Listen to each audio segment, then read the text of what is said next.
Welcome साथियों, इस video में आपका हार्दिक स्वागत है। इस वीडियो में हम बात करेंगे भारत निर्वाचन आयोग द्वारा बीएलओ साथियों को दिए जाने वाले बीएलओ रजिस्टर को कैसे फिल करें। इस रजिस्टर में वर्तमान लिस्ट के आधार पर बीएलओ रजिस्टर फिल होगा तथा साथ ही साथ कुछ जो खंड है वे घर घर सत्यापन सर्वे के आधार पर फिल किए जाएंगे।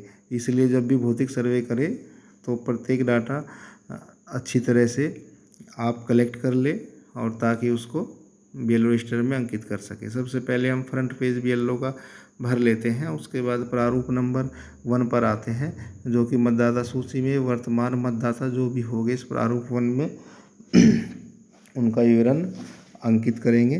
कॉलम नंबर 7 तक, जैसे नाम, संबंधी का नाम, मतदाता सूची में क्रम संख्या, मकान नंबर। उसके उपरांत सर्वे के दौरान उनसे उनका मोबाइल नंबर, मोबाइल का प्रकार, ईमेल आईडी आदि भी हम प्राप्त कर लेंगे।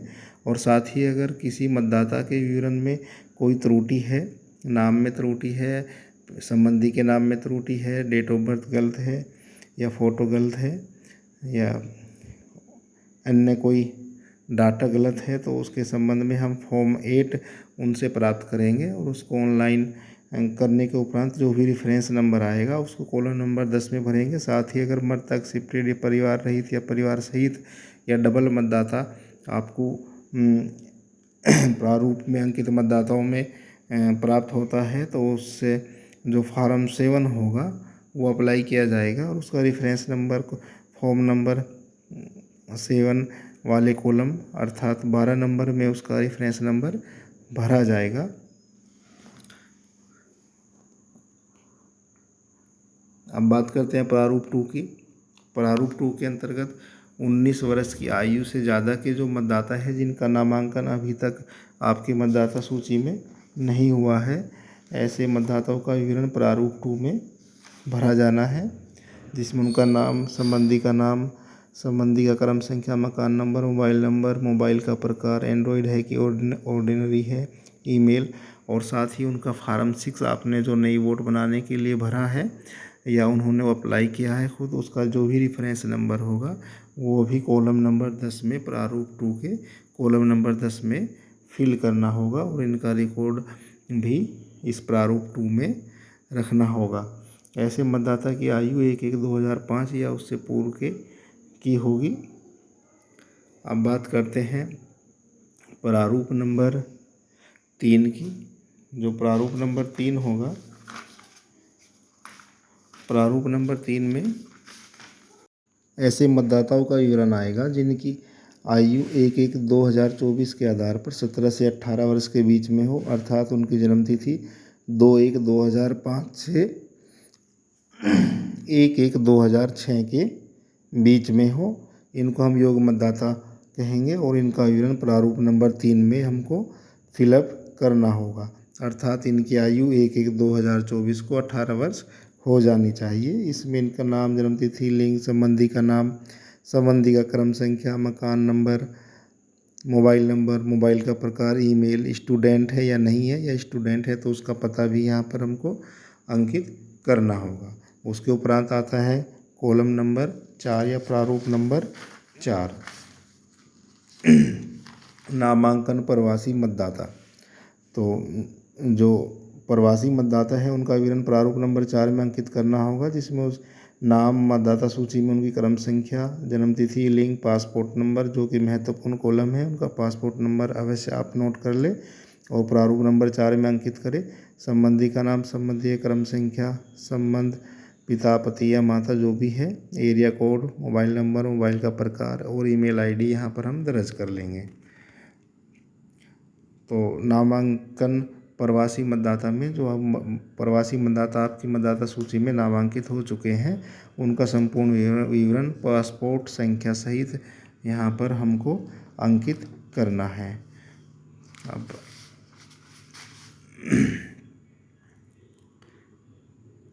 ऐसे मतदाताओं के संबंध में विशेष सावधानी के साथ में सत्यापन करना चाहिए और उनका विवरण भी संबंधित कॉलम में ऐड करना चाहिए।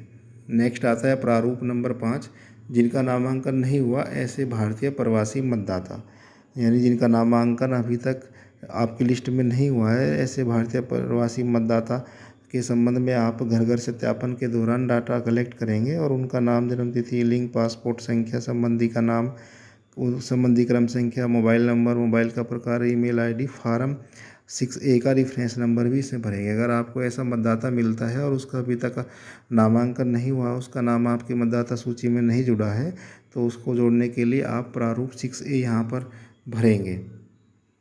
नेक्स्ट आता है और उसका रेफरेंस नंबर भी, प्रारूप 6A का रेफरेंस नंबर भी कॉलम नंबर 11 में अंकित करेंगे।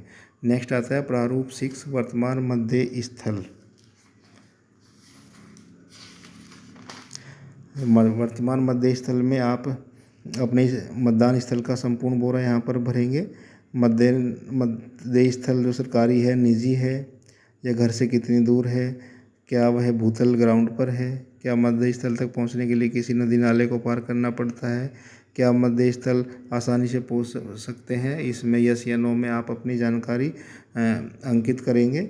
और वर्तमान मध्य स्थल का विवरण आप या स्थिति, भौगोलिक स्थिति आप प्रारूप नंबर 6 में अंकित करेंगे।